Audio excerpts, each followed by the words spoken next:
So what does it really take to make it in comedy? I mean, especially when your path doesn't exactly start center stage. Maybe it involves some pretty big twists. Yeah, it's rarely a straight line, is it? Exactly. And today we're doing a deep dive into someone whose journey is full of those turns. Nimesh Patel. You probably know the name, maybe from Saturday Night Live, maybe because he was a groundbreaking first there, or perhaps from, well, some headlines involving controversy. He's definitely a figure who sparks conversation. He really is. So our mission today is basically to give you the full picture on Nimesh Patel. We're going to unpack how he went from, believe it or not, pre-med to being an Emmy-nominated writer. Quite a jump. Right. We'll get into his very distinctive comedic voice and also look at those key moments, the highs and the lows that have really defined his career so far. So by the end, you'll have a much clearer sense of who he is as a comedian and writer. Okay, so let's dig in right at the beginning, because Nimesh Patel's story, it doesn't kick off with stand-up. It starts with his family's immigrant experience and a totally different career plan. That's right. He was born in '86, Parsippany Troy Hills in New Jersey. His parents came over from India back in the '70s. They're Indian Gujarati Hindus. And his family's story, particularly his father's, sounds pretty intense. Oh, absolutely. What really stands out is that resilience. His dad came to Newark, New Jersey when he was just 17, started as a cashier at Macy's. Can you even imagine? Wow, 17. Yeah. In a new country. Yeah. And then he goes from that to opening his own liquor store, but in Irvington, which the sources say was a really high crime area back then. And it wasn't just tough, it was dangerous. Yeah. The notes mention he was robbed, frequently even shot at. That's a heavy background. It really is. And you have to think, growing up seeing that kind of struggle, that determination against really tough odds, that must leave a mark. Definitely. So Nimesh sees all this, and then he heads off to New York City for NYU. Initially, he's thinking pre-med. Right. Pre-med was the first plan. But he eventually graduates in 2008, and the degree is actually in finance. Okay, so wait.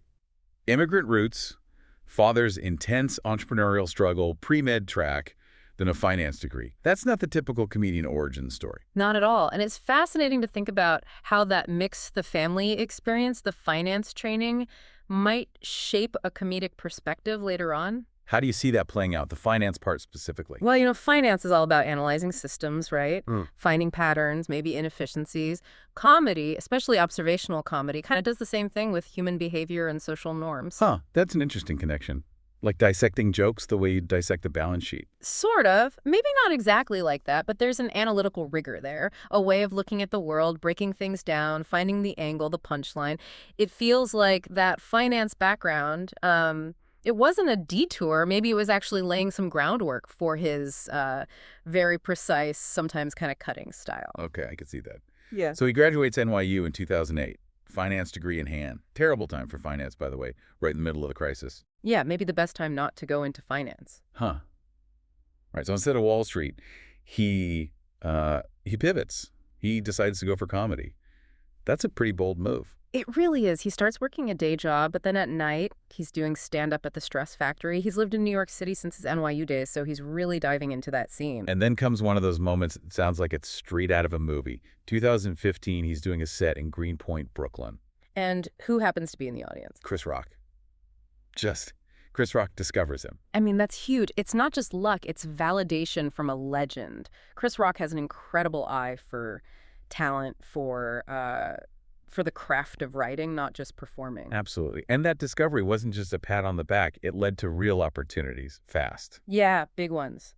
He gets pulled onto Chris Rock's writing team for the 88th Academy Awards, the Oscars. That's like going from local gigs straight to the Super Bowl of writing jobs. Pretty much. And it shows Rock saw him primarily as a writer, right? A joke craftsman.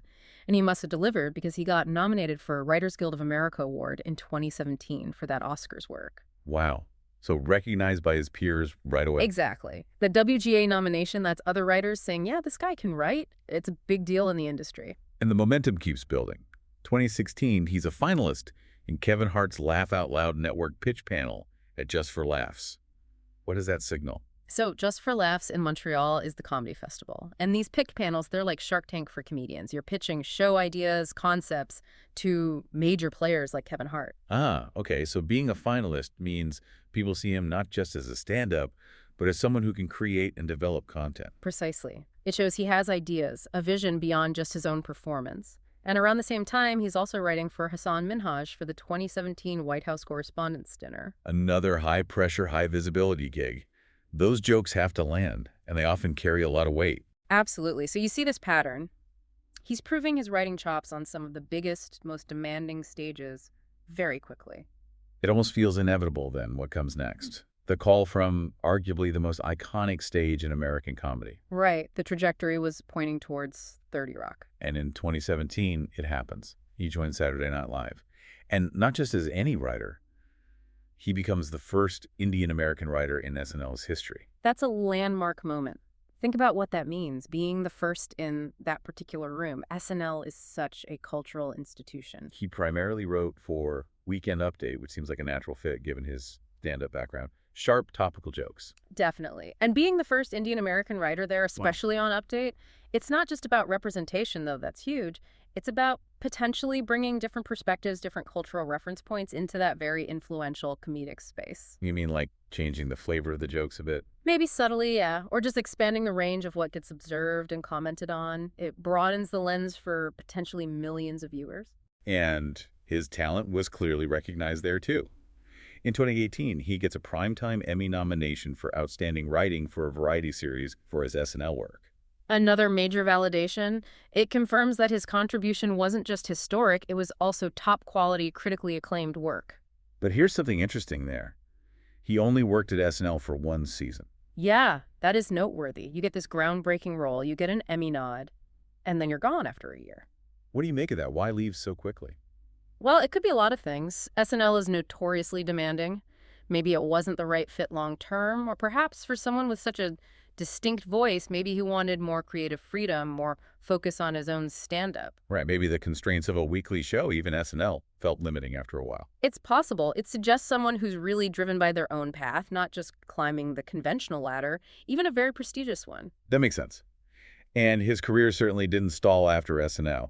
He kept popping up everywhere, shows like at midnight, Comedy Knockout, Late Night with Seth Meyers. Keeping his face and his comedy out there. And interestingly, not just comedy stages.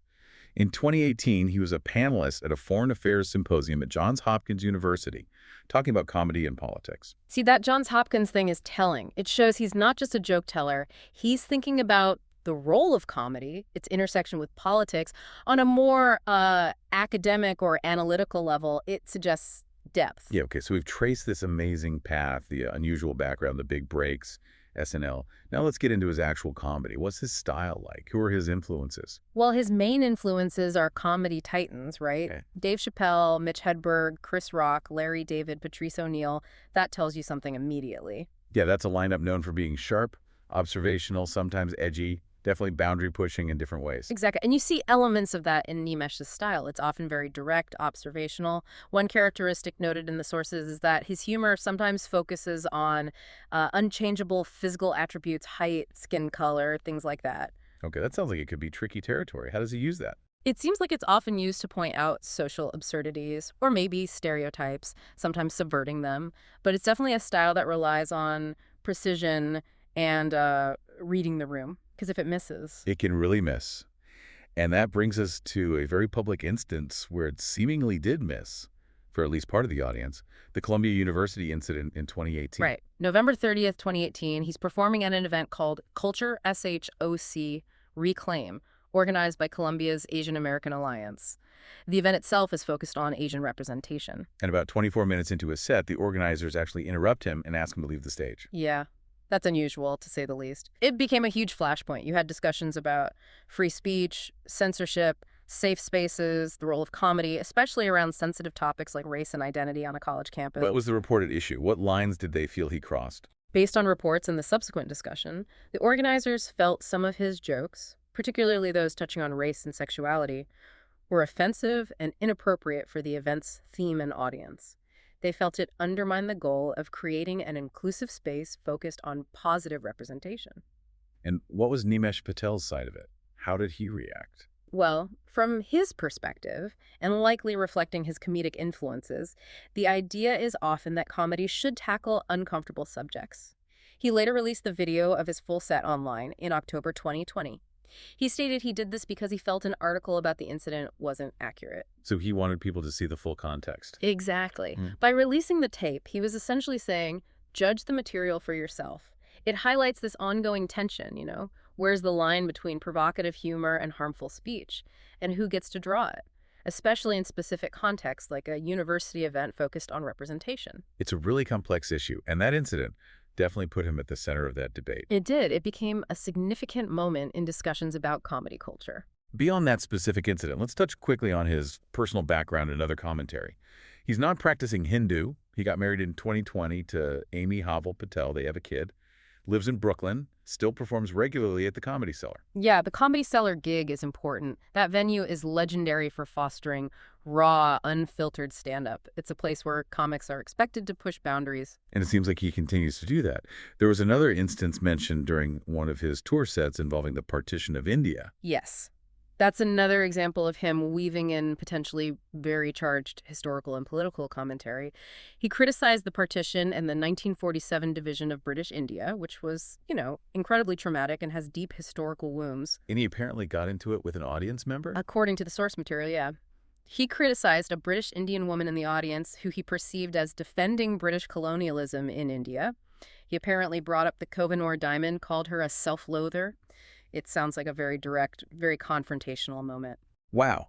That's taking audience interaction to a whole different level. It's not just crowd work. It's a direct political and historical argument mid-set. Exactly. It shows a comedian who is absolutely unafraid to engage directly, even aggressively, on issues he feels strongly about, drawing from his own heritage and perspective. He's not just there to make people laugh. Sometimes he seems intent on making them think, or maybe even confronting them. So when we pull back and look at the whole picture, Nimesh Patel's career is really this compelling arc, isn't it? From that unexpected start through the groundbreaking SNL role to developing this comedic style that's clearly provocative and sparks a lot of reaction. Absolutely. From finance grad to Emmy nominee, first Indian-American SNL writer. But also the Columbia incident, the direct confrontations. It's a career marked by both significant achievements and significant controversy. It really mirrors the larger conversations happening around comedy, identity, and free speech. This deep dive, I think, really shows how intertwined a comedian's personal story, their influences, and their choices about what to joke about can be, and how that can ripple out into bigger societal discussions. Yeah, it forces you, the listener, to think about the complexities. How does comedy work best? When does it cross a line? Who decides? His career kind of embodies those questions. It really does, which leaves us with something to chew on, I think. Considering Nimesh Patel's path and the strong reactions his comedy sometimes gets, how do you think comedians should balance that desire to push boundaries, to be provocative, with a sense of responsibility to their audience? And maybe more personally, where do you draw the line between humor that challenges and humor that offends? That's the million-dollar question, isn't it? Definitely something to think about.